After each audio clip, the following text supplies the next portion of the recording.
Raise your voice again, and you'll regret it. She was earning $15 an hour. He inherited a criminal empire worth $300 million.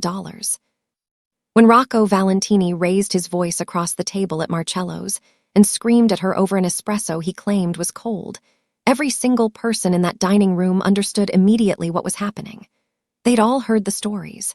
They'd all heard about men who disappeared after questioning him, about businesses that burned, about the way the Valentini name made federal prosecutors lose sleep for decades. The whole room went silent because they knew who he was. But Isla Montgomery didn't. She was new. She was just a waitress in a black tuxedo vest with her dark hair pulled back in a sleek, professional bun, moving through the room with the kind of invisible competence that made her unremarkable, the way she wanted to be. She hadn't been in Boston long enough to know his name. She only knew that the man at table 12 was loud, cruel, and testing his power on someone he assumed had none. So when he raised his voice a third time, when he called her incompetent, when he told her that his money was too good to be wasted on mediocre service, she did something that nobody in Rocco Valentini's entire life had done in the past 15 years. She looked him directly in the eye. And she said 7 words in a voice so steady it made everyone in the room hold their breath. Raise your voice again, and you'll regret it. The dining room didn't just go silent. It stopped existing. The soft clink of silverware, the murmur of expensive conversation, the ambient hum of the chandelier, all of it disappeared. 30 people stopped eating, stopped breathing, stopped existing in any way except as witnesses to the moment when a woman in a white shirt and black vest drew a line in front of a man who had spent 36 years erasing lines. Rocco Valentini stared at her. Not with the rage she'd braced for, not with the violence everyone expected, but with something else entirely. Something like recognition. Something like a man who just realized that the woman standing in front of him might actually see him. Not his money, not his name, not the weight of his inheritance, but him. A man, accountable, human. What happened next would reshape both their lives. It would cost them secrets, safety, and the futures they'd each carefully constructed. It would teach them that the most dangerous connections are the ones that make you want to be someone different. And it would answer a question neither of them knew they were asking. What happens when 2 people from opposite sides of the same war decide they're tired of fighting alone? Marcello's sat on the corner of Arlington and Newbury in Boston's Back Bay, the kind of place that didn't advertise because it didn't need to. The brass plaques on the doors had no name. The wine list had no prices. The kitchen served only what the chef decided was excellent, and you paid what he told you to pay, and you thanked him for the privilege. It was legitimate in every way that mattered. The food was impeccable. The service was invisible. The Italian Renaissance paintings on the walls were real.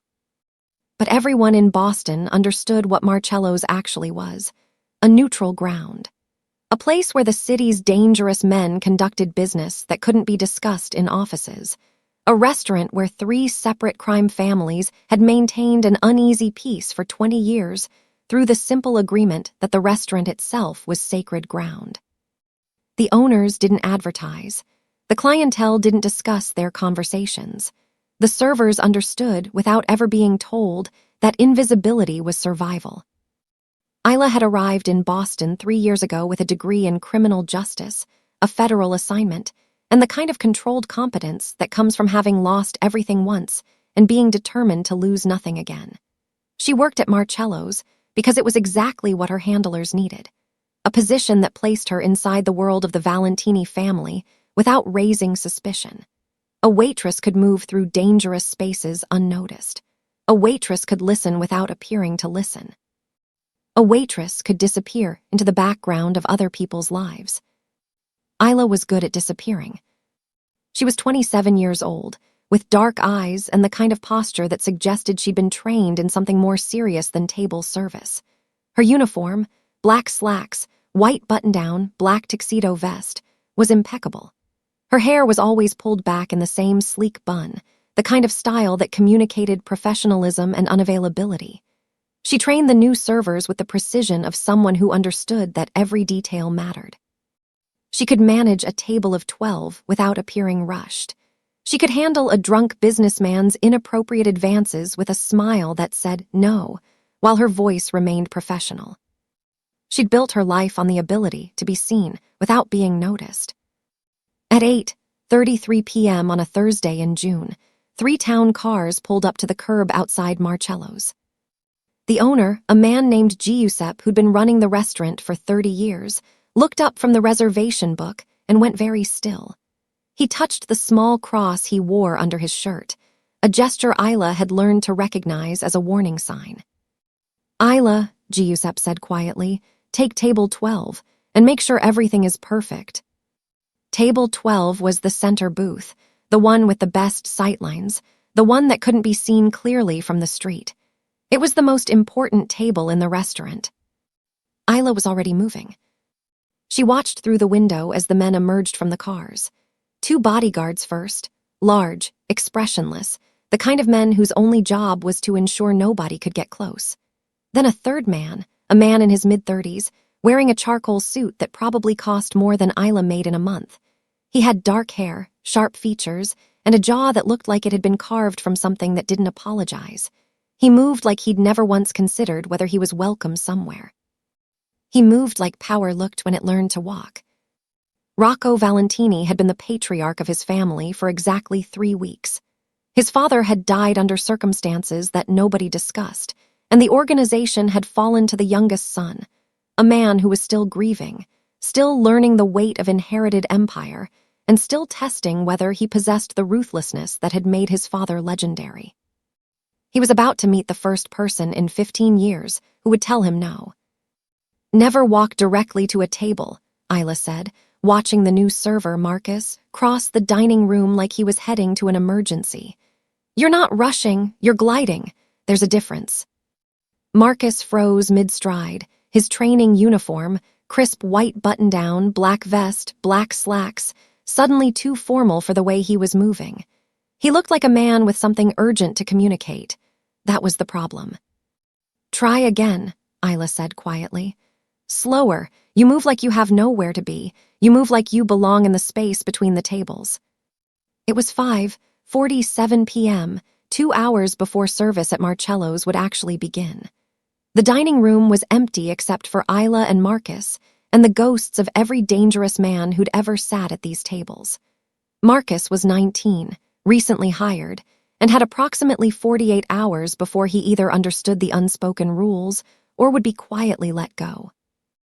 Isla understood that in a place like this, there was no such thing as training someone to be a server. You train them to be invisible.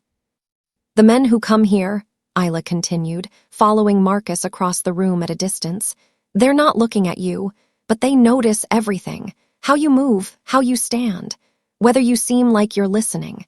They need to feel like you're furniture, like you can see them and hear them, but you're not a threat." "A threat?" Marcus looked genuinely confused. "I'm a server." "Yes," Isla said without inflection, "and some of the people you serve could destroy your life without using your name." Marcus went pale. Good. Fear was the beginning of understanding. Isla had been at Marcello's for 3 years. She'd started as a server like Marcus, trained by the previous head server, a woman named Patricia who'd retired to Florida 2 years ago and had warned Isla on her last day. "This place teaches you to be invisible, but invisibility is its own kind of danger. Don't forget who you are underneath it." Isla had forgotten, or maybe she'd never known. She was 27 years old, and her entire adult life had been constructed around the principle of not being noticed. The criminal justice degree from Boston University hung in her apartment, still in its cardboard shipping tube, because framing it would require caring about credentials that no longer mattered.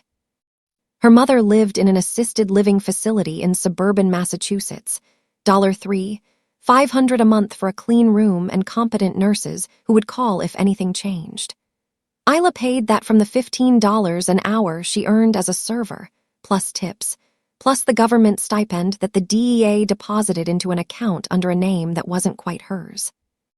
3 years of working at Marcello's, 3 years of becoming invisible, 3 years of waiting for the assignment that would make this make sense. "When you pour wine," Isla told Marcus, gesturing to the empty table setting, "you approach from the right side, pour over the right shoulder, never over the left. The signal is, I am professional, I am trained, I will not interrupt your conversation. Watch everything, remember nothing. Serve perfectly. Disappear. Marcus was taking notes. Good, most people didn't. Isla moved to the window that overlooked Arlington Street. From this angle, she could see the parking area where the important cars waited. A black Mercedes. A Range Rover with tinted windows. The infrastructure of power, always present, always waiting. She checked her phone. 5:52 p.m. 8 minutes until the kitchen opened. 15 minutes until the first guests would arrive. And sometime this evening, the man she'd been waiting 3 years to meet would walk through the doors of Marcello's. Rocco Valentini, the new patriarch. The man her handlers had been tracking since his father's death 3 weeks ago. The youngest son who'd inherited an empire and was still figuring out what that meant. Isla was supposed to befriend him, get close, listen, report. Isla, Marcus said quietly, are you okay?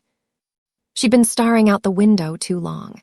She refocused on her face, blank, professional, the face of someone who had nowhere else to be and nothing more important to do than explain the subtleties of invisibility to a teenage server. Yes, she said. Let's work on your grip when you're carrying multiple plates. At 8:33 p.m., Giuseppe, the owner, appeared at the kitchen entrance. He caught Isla's eye for exactly 1 second. A glance, a warning. 3 town cars. They pulled up to the curb simultaneously, black and gleaming and unmistakable. The kind of vehicles that announced arrival rather than trying to hide it. The bodyguards emerged first, 2 large men with the blank expressions of people whose only job was to ensure nobody could get close. And then he arrived. Isla was at table 7, refilling water glasses for a businessman who was too distracted by his phone to notice her. But she noticed. Dark suit, dark hair with silver at the temples, a face that looked carved from something that didn't apologize. He walked through the restaurant like he'd never once doubted whether he was welcome. Rocco Valentini. The man she'd been assigned to befriend.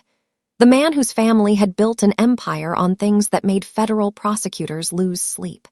The man who, 3 weeks ago, had inherited an organization that his father had spent 40 years constructing, and who was now learning what it meant to be the one making the decisions about whose lives mattered and whose didn't. He was heading toward table 12. Toward her. Rocco Valentini didn't sit down so much as claim territory. The bodyguards had already swept table 12, running their hands under the table, checking the angles, ensuring no one could approach from behind without being seen. This was protocol. This was what happened now, 3 weeks after his father's death, when Rocco moved through the world. Men secured the space. Other men anticipated his needs. And Rocco, who was still learning the weight of this arrangement, accepted it as though he'd been born to it. He was wearing a charcoal suit that cost more than most people made in a month. His shirt was white, perfectly pressed, and unbuttoned at the collar, a small gesture of informality that somehow made him look more dangerous, not less. He was 36 years old, with dark hair going silver at the temples, and a jaw that suggested he'd never once in his life apologized for anything. He hadn't. Water, he said to Isla, not looking at her, just issuing instructions into the space where a server should be. And bring the wine list, not the one you show everyone, the one Giuseppe keeps locked. Isla was already moving. This was what invisibility meant. You heard the order before the man finished speaking it. You were already in motion, already anticipating, already 3 steps ahead of the request itself. Of course, mister, she started. Valentini, one of the men at the counter said quietly. The introduction was unnecessary. Everyone in Boston knew the name, but saying it aloud in Marcello's, in front of the other diners who'd suddenly become very interested in their plates, transformed it from information into announcement. The Valentini family had arrived. The new era had begun. Rocco looked at her for the first time, not at her face, at her uniform, her stance, the way she was positioned to serve without appearing to intrude. You're new. It wasn't a question. 3 years, Isla replied, keeping her voice level and professional. The kind of voice that communicated, I am competent, I understand the protocols. I will not ask questions or require explanation. Long enough to know how things work here, Rocco said. He turned back to his phone, dismissing her with the gesture. Bring the wine. The 1947 Chateau Lafite, if Giuseppe still has it. Isla moved toward the kitchen, but she felt his attention on her, the way a person feels eyes on their back even when they're not looking. 3 years of invisibility, and she could still feel it. The weight of being seen by someone who just inherited enough power to make that seeing matter. By 9:15 p.m., Rocco was on his third espresso, and his mood was deteriorating with mathematical precision. The first espresso had been too hot. The second had been adequate, which apparently meant unacceptable. The third, which Isla had made herself, timing the extraction to exactly 27 seconds, using the coffee beans that Giuseppe reserved for the most important customers, was supposedly cold. "This is cold," Rocco said flatly, not looking up from his phone. He'd been on that phone for 20 minutes, conducting some business that required him to speak in Italian and use words that made his two associates exchange careful glances. "Tell me you understand English. Cold. This espresso is cold." Isla approached the table. The mug was warm. Not hot, but warm, the kind of temperature that would have been acceptable anywhere else in the world. But here, at table 12, with Rocco Valentini testing the limits of his newly inherited power, temperature was beside the point. Temperature was never the point.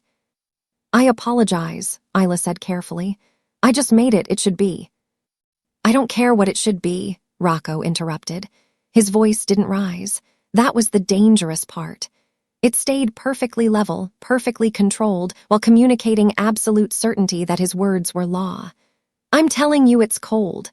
A man tells you something is cold, you don't argue, you make it hot." The other diners were watching now. They understood what this was. A test. A demonstration.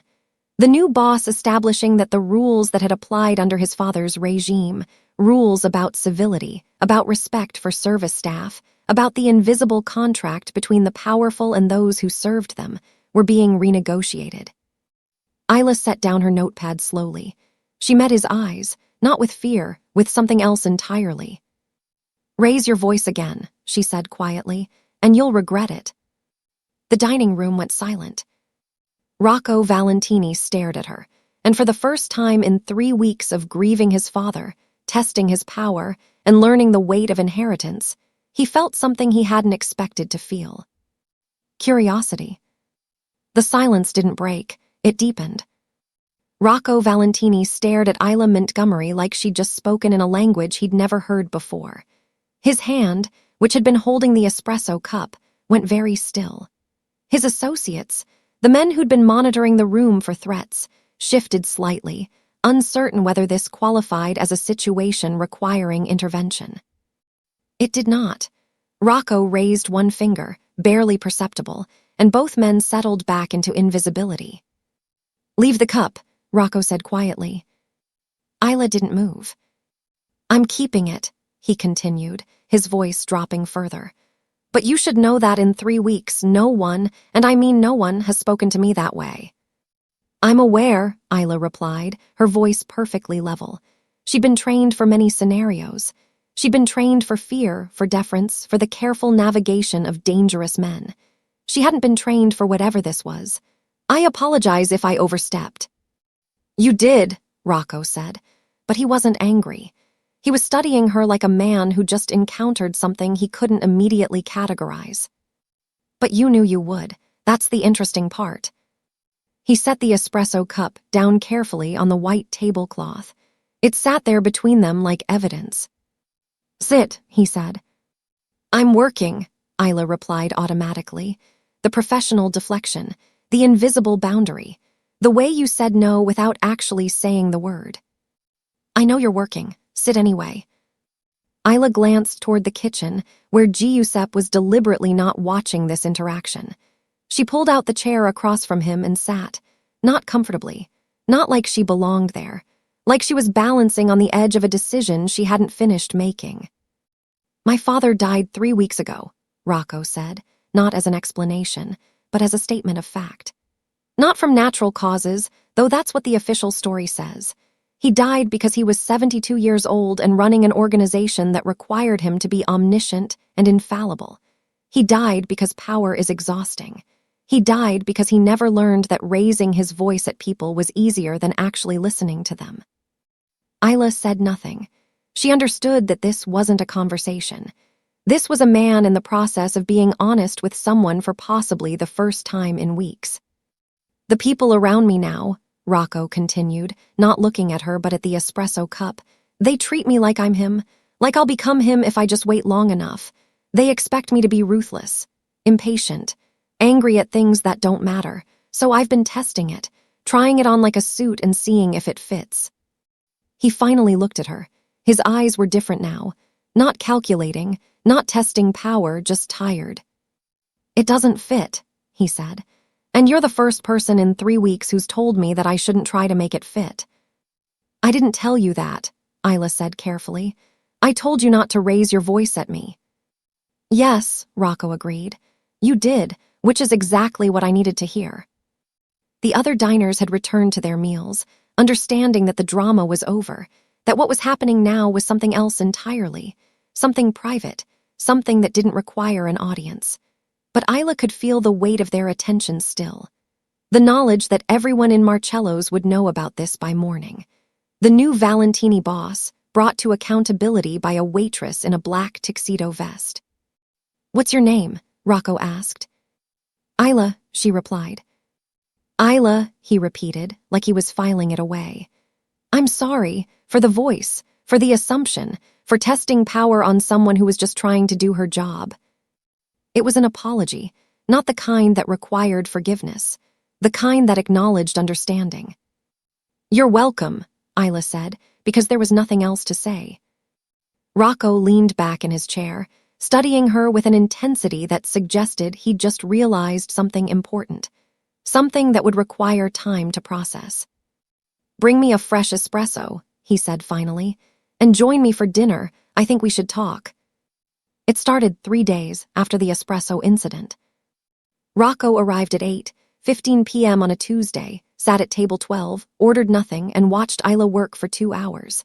Not in an obvious way. He was on his phone, conducting business, speaking in Italian to someone on the other end about port contracts and supply chain management. But his eyes tracked her. Every time she crossed the dining room, every time she turned from a table, every time she smiled at a customer while her mind was somewhere else entirely. When she finally noticed, somewhere in hour 1 and 45 minutes, she felt it like a physical weight, the sensation of being seen by someone who mattered. Isla didn't change her behavior. Invisibility meant not reacting to observation, but internally something shifted. This wasn't coincidence. This wasn't a man who decided to return to a good restaurant. This was surveillance. "You're being watched," Marcus whispered the next night, arriving to pick up an order from the kitchen where Isla was plating pasta. "That guy at table 6 keeps looking at you." "Don't look back," Isla said automatically, the operational instinct, "and don't mention it to anyone." But she already knew. She'd known since the second night when Rocco returned, again at 8:15 p.m., again ordering nothing, again spending the evening observing her like she was a problem he was trying to solve. By Friday, Rocco was a fixture. 8:15 p.m., table 12, the bodyguards positioned at the bar, the phone calls about business that sounded increasingly routine, like a cover for the actual reason he was there. By Saturday, Isla had started checking her apartment. Nothing was disturbed, but that didn't mean anything. Professional surveillance meant not leaving evidence.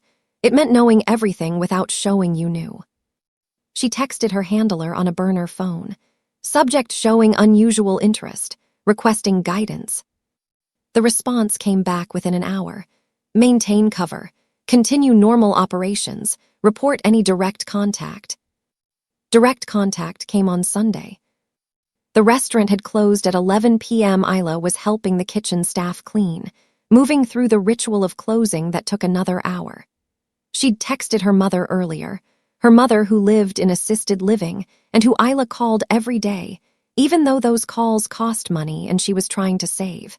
and promised she'd visit on Wednesday. She was thinking about her mother when she walked out the back exit into the Boston night.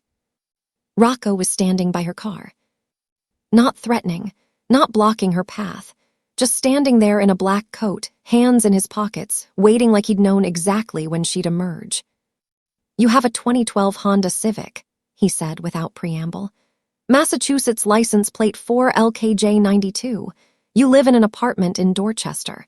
You visit your mother every Wednesday at Riverside Assisted Living. You have a degree from Boston University, and you're very, very careful about being noticed." Isla's hand was on her pepper spray, not pulled yet, but ready. "Are you threatening me?" "No," Rocco said. He looked tired, like the surveillance had exhausted him. "I'm apologizing." "For following me." "For needing to," he clarified. "I wanted to know who you were, not as a server, as a person, and instead of just asking, I did what people in my world do, I had you investigated, so I'm apologizing for that." Isla didn't move. The training said, establish distance, assess threat level, prepare for escalation. But something in his voice suggested this wasn't escalating. It was confessing. "Why?" she asked. "Because you told me to raise my voice again and I'd regret it," Rocco said. "And nobody has ever done that before, and I couldn't stop thinking about it. About you. About why someone with a criminal justice degree works as a waitress. About why you're so careful to be invisible. About what you're actually doing at Marcello's." Isla's pulse quickened. This was dangerous territory. This was the moment where her assignment could collapse entirely. "I'm just a waitress," she said carefully. "No," Rocco said. "You're not, but I think you might want to tell me the truth, because I think I might be able to help with whatever this is." He extended his hand like an offering. Like an invitation to stop being invisible. "Come to dinner with me," Rocco said. It was the fourth night in a row that he'd appeared at Marcello's after closing, waiting by her car like it was the most natural thing in the world. The first 3 times, Isla had said no. Each time, he'd accepted it without argument and simply left. Tonight, he tried again. "I can't," Isla said, not looking at him. She was opening her car door, maintaining distance, keeping the professional boundary. "It's not appropriate." "Why?" Rocco asked. "Because I'm a customer, because I have money, because I'm the person you're supposed to be investigating." Isla went very still. "I know what you are," Rocco continued quietly.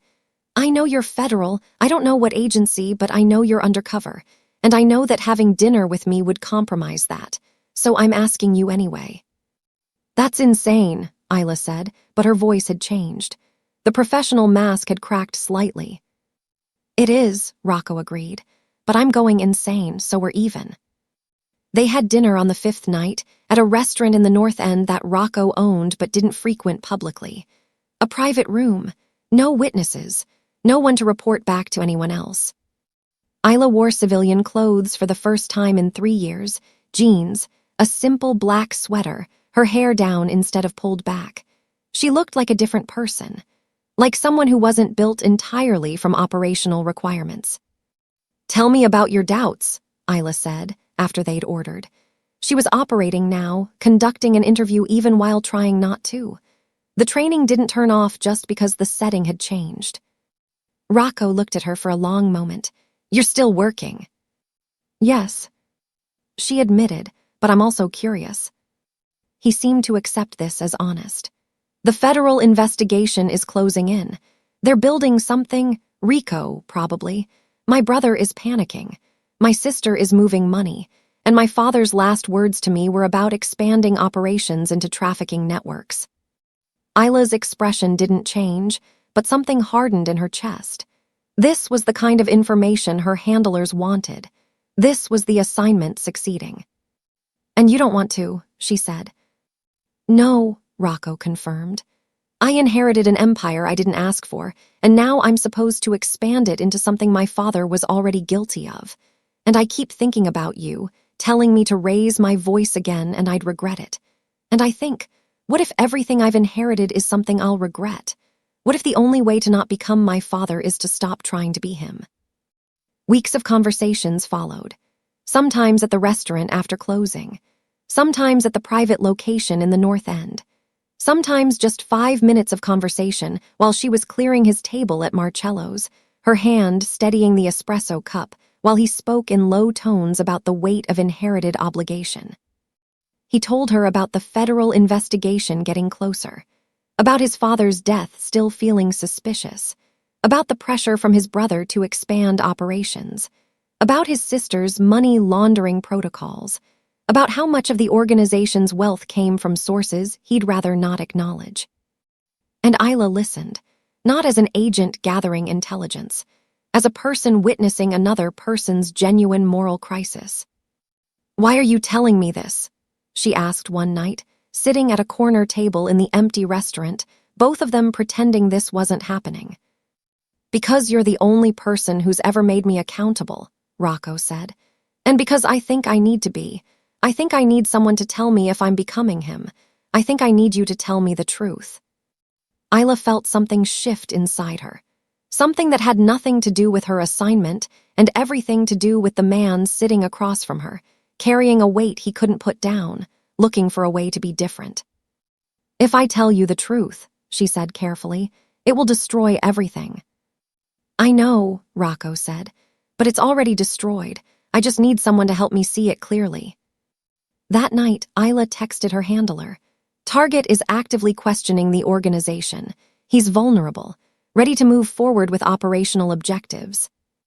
But her hands shook as she typed it. The restaurant didn't have a name. It didn't have a sign. It was the kind of place that existed only for people who already knew about it. A townhouse in the Beacon Hill area that had been converted into a single private dining room on the top floor, accessible only through an unmarked door that required a key code to open. Rocco had arranged it for a Saturday night. Isla had told her handler she had an emergency with her mother. It wasn't entirely a lie. Something inside her felt like an emergency. The room was candlelit. A single table, white linens, a kitchen that produced food without anyone ever appearing to cook it. It was designed for complete privacy, the kind of space where secrets could be told and never repeated. "My father had a heart attack," Rocco began, not waiting for dinner to be served. "That's the official story. That's what everyone believes, but it wasn't a heart attack. He was murdered, shot 3 times in his office while his associates pretended not to notice." Isla set down her water glass carefully. This was intelligence. This was the kind of information that federal prosecutors would want. But something about the way he said it, the exhaustion in his voice, the way his hands were trembling slightly, made it impossible to process as data. "Why are you telling me this?" she asked. "Because I need someone to know," Rocco said. "Because the people around me are pretending they don't know. Because my brother knows and is using it as leverage. Because my sister is moving money like she's trying to escape. And because I think I'm about to make a choice that will destroy my entire family, and I need to tell someone before I do it." Over the next 3 hours, he told her everything. Not in the linear way that would make sense in a report. In the fragmented way that trauma emerges, pieces out of order, circling back, digging deeper. He told her about his father's last conversation with him, about the instruction to expand trafficking operations, about his refusal, about his father's response, a long silence, then a handshake, then disappearance. He told her about inheriting an empire built on suffering, about the moment he realized the money in his accounts came from sources he couldn't justify, about the federal investigation that was closing in like a net. "They're going to indict me," he said, "unless I cooperate, unless I give them something big enough to satisfy them." Isla felt the moment shift. This was no longer confession. This was a man calculating his own survival. "What would you give them?" she asked carefully. "Everything," Rocco said. "My brother, my sister, the operation as it exists, all of it. I would burn it all down rather than become him. Rather than spend the rest of my life defending decisions my father made." Isla realized her hands were shaking. She set down her fork. "Why?" she whispered. "Because you told me to raise my voice again and I'd regret it," Rocco said simply. "And I've been raising my voice my entire life, following scripts my father wrote, making threats I didn't mean, pretending to be someone I'm not, and I'm tired. I'm so tired of being him that I'm willing to burn everything to stop. He reached across the table and took her hand, not in a romantic gesture, in a gesture of desperation, of someone who needed to be held by another human while the entire structure of his life was collapsing. "Help me," he said. "Tell me what you're really here to do and help me." Isla looked at his face, exhausted, vulnerable, genuinely broken, and understood that this was the moment where she had to choose. She could report this conversation to her handlers and accelerate the operation. She could use his vulnerability as leverage. Or she could tell him the truth. "I need to make a phone call," she said finally, "and then we need to talk about what comes next." Her hands were still shaking when she excused herself to the bathroom and called her handler on the burner phone. "He knows," she said quietly. "He's ready to cooperate. He wants to burn down the entire organization." The silence on the other end was long. Then, "Bring him in, tomorrow morning, Federal Building in downtown Boston." But when Isla hung up, she understood that she wasn't bringing Rocco in as an informant. She was bringing him in as a man she'd failed to stay invisible from. The parking lot at Marcello's was empty except for 3 cars: Isla's Honda, Giuseppe's Mercedes, and a silver Range Rover that had arrived exactly as Isla was clocking out for the night. She recognized Margot Valentini from the surveillance photos her handlers had shown her. Early 40s, elegant in a way that suggested old money and careful maintenance. She wore a charcoal suit, and her dark hair was styled with precision. She looked like a woman who ran things from the background and expected to be obeyed without question. "Isla Montgomery," Margot said, stepping out of the Range Rover before Isla had even reached her car. "We need to talk." Isla's hand went immediately to her phone.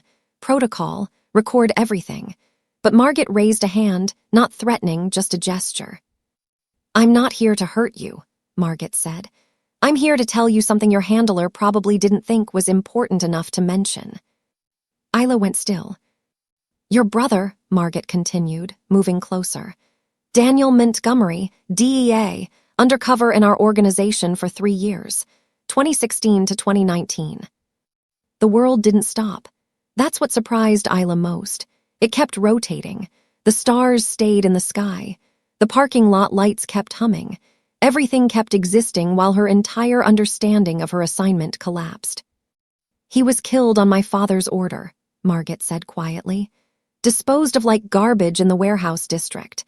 They called it a gang-related shooting, but we all know it was an execution. He was asking too many questions about our trafficking operations. My father decided he was a liability." Isla couldn't speak, couldn't breathe properly, couldn't process the fact that this woman whose money she was supposed to help trace, whose operations she was supposed to help dismantle, knew about her brother, knew his name, knew how he died. "My brother has no idea," Margot continued, and there was something almost sympathetic in her voice. "Rocco doesn't know that your brother was a federal agent. He doesn't know that the man who taught him about loyalty and family and protecting the organization killed a man who was trying to stop us. That's the thing about my father. He compartmentalized beautifully. Everyone knew different truths." "Why are you telling me this?" Isla's voice came out strangled. "Because I know what you are," Margot said. "And I know why you're here. And I know that my brother is about to make a choice that will destroy this family. And I think you deserve to understand the weight of that choice." Margot stepped closer, and Isla could see the genuine conflict in her expression. "My brother is falling for you," Margot said. "And you're undercover. And he doesn't know that the woman he's trusting to help him understand accountability is the sister of a man our father murdered. That's not a romantic complication, Isla. That's a blood vendetta dressed up as connection." Isla felt the parking lot tilt. 3 years. 3 years she'd been assigned to get close to the Valentini organization. 3 years she'd told herself it was about justice for the victims. And the whole time, her brother's killer was the man she was assigned to protect as he moved toward cooperation. "What do you want?" Isla whispered. "Nothing," Margot said. "I'm leaving the family. I've already made a deal with federal prosecutors, immunity in exchange for cooperation. I'm telling you this because you should know that your assignment is going to hurt someone who actually deserves better." Margaret walked back to her Range Rover, paused at the door. "My father's dead," she said without turning around. "The man who killed your brother is gone, and my brother Rocco, he had nothing to do with it. So before you use his cooperation to close your case, maybe ask yourself if it's really about justice or if it's just about revenge dressed up as federal service." The Range Rover pulled away, leaving Isla alone in the parking lot with the knowledge that everything she'd built her cover on, everything she'd constructed her assignment around, was built on a foundation of blood she could never forgive. She sat in her car and called her handler with hands that wouldn't stop shaking. "We have a problem," she said. "Margaret knows, and she told me about Daniel." The silence on the other end was absolute. "Come in," the handler said finally. "Now, we need to reorganize this entire operation." Rocco arrived at her apartment at 7:15 p.m. on a Sunday night, carrying wine and the kind of hope that only comes when you've decided to burn down your entire life for someone. Isla opened the door and immediately understood that there was no good way to do this. "We need to talk," she said, and watched his expression shift. Those 5 words, they meant everything was about to break. He set the wine down on her kitchen counter. Her apartment was small, a studio in Dorchester, the kind of place a federal undercover operative could afford on her salary. Functional, temporary, never meant to be a home. "Tell me," he said. So she did. She told him about her brother Daniel, about the DEA assignment that started 3 years ago, about the fact that she wasn't at Marcello's by coincidence. She was there because federal handlers had assigned her to get close to him, to listen, to report. She watched his face go through the transformation. Confusion first, then the recognition of betrayal. "Your brother," he said slowly. "What happened to him?" "He was murdered," Isla said. "In 2019, by your father, a federal agent working undercover in your organization for 3 years, killed because he was asking questions about trafficking operations." Rocco didn't move, didn't react, just stood there in her kitchen like the floor had been removed from under him. "I didn't know," he said finally, not as a defense, as a realization. "I know," Isla replied. "Your sister told me last night. She said you had nothing to do with it. She said I should know that before I use your cooperation to close my case." "Your case," Rocco repeated. "That's what this was your case." "It started that way," Isla said. "Yes. And now?" Isla took a breath. "Now it's something else, but I had to tell you before it became something else. I had to tell you the truth." Rocco turned away from her. He moved to the window and looked out at Dorchester, the street lights, the quiet neighborhood, the completely ordinary world that had just become extraordinary. "My father killed your brother," he said, "and I've been confessing my doubts to the sister of the man he murdered. And you've been listening to me talk about how I want to be different from him, while knowing that he'd already proven he was willing to commit murder." "Yes," Isla said. There was no point in lying anymore. "But everything I said was true," Rocco continued, still looking out the window. "Everything I said about wanting to burn it down, about being tired of inheriting his violence, about wanting to be accountable, all of that was true." "I know." "Do you?" Rocco turned to face her. "Or is that part of the operation too? Did your handlers train you to make me feel like you believed in me?" "No," Isla said. "That part wasn't trained. That part was me." Rocco moved to her couch and sat down. He put his head in his hands. Isla wanted to move to him, but she understood that contact would be intrusion right now. He needed to process the weight of what had just been revealed. "I'm going to destroy my family," he said finally, his voice muffled by his hands. "Not because the federal investigation is closing in, because it's the right thing to do, and I'm doing it anyway, even knowing that your brother died because my father was willing to make that choice." He looked up at her. "That has to mean something," he said. "That has to be worth something." "It does," Isla said. "It is."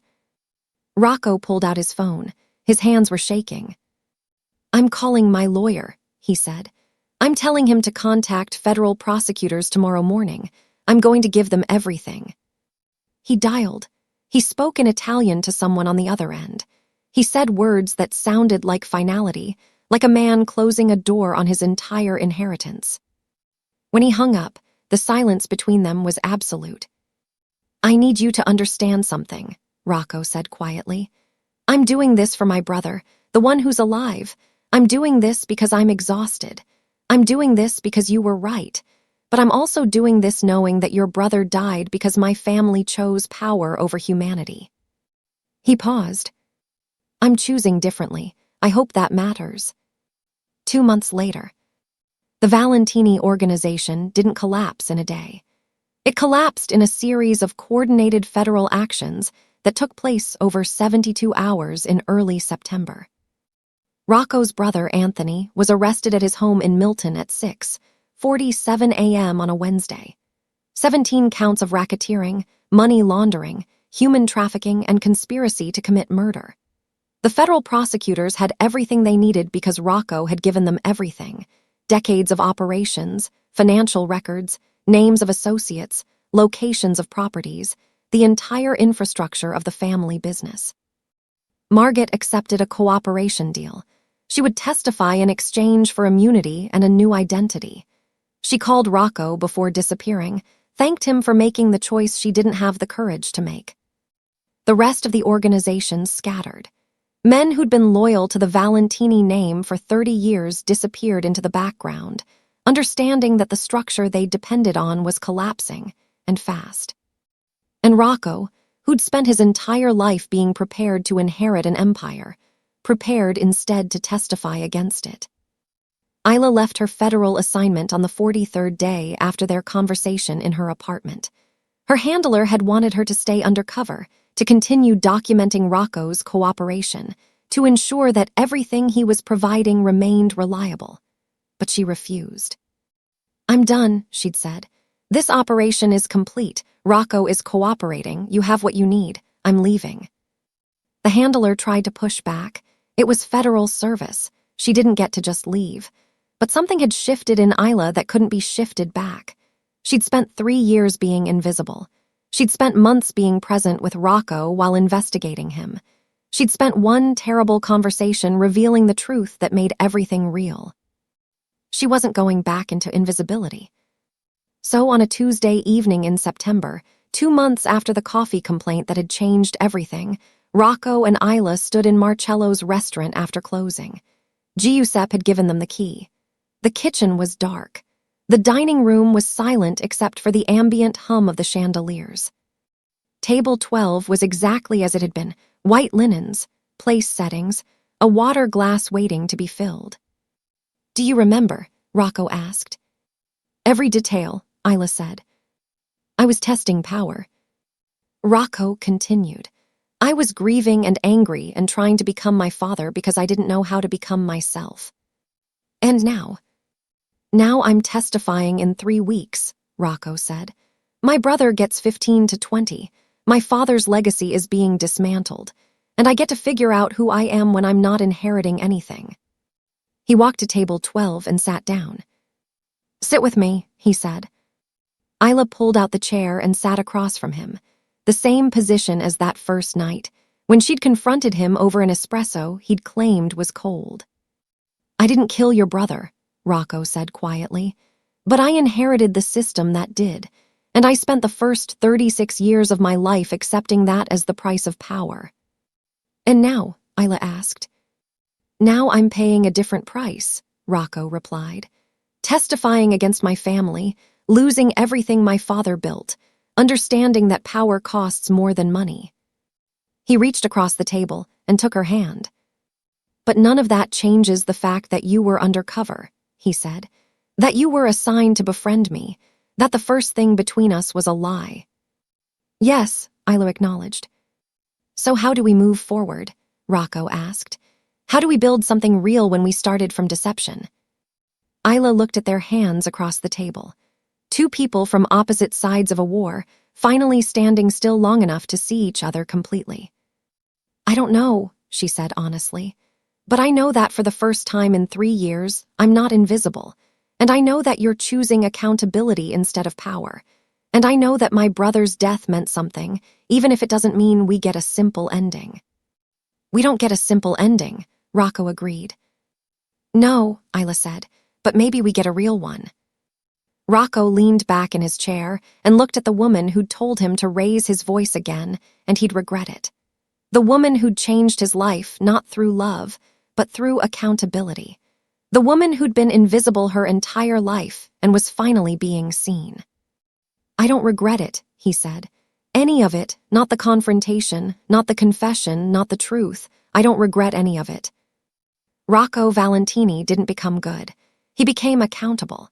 And somewhere in the space between those two things, a waitress who'd spent 3 years being invisible finally learned to be seen. 7 words changed everything. Not because they were powerful, because they were true. She didn't threaten him. She held him accountable. And in a world where power had taught him that raising his voice was the only language that mattered, someone finally spoke back. This is the story of what happens when 2 people from opposite sides of the same war decide they're tired of fighting alone. When a man learns that inheriting an empire doesn't mean becoming his father. When a woman learns that invisibility isn't safety, it's isolation. If this story moved you, if you found yourself rooting for 2 people to build something real across impossible distance, hit that like button right now. Subscribe because we tell stories about the moments that change everything. The moments where accountability matters more than power, where truth costs everything, and where standing at the edge of uncertainty together is worth more than any safety. Tell us in the comments, what moment broke you? What do you think happens next for them? And if you need more of this world, comment part 2 and let us know. We'll be back with another story next week. Don't miss it.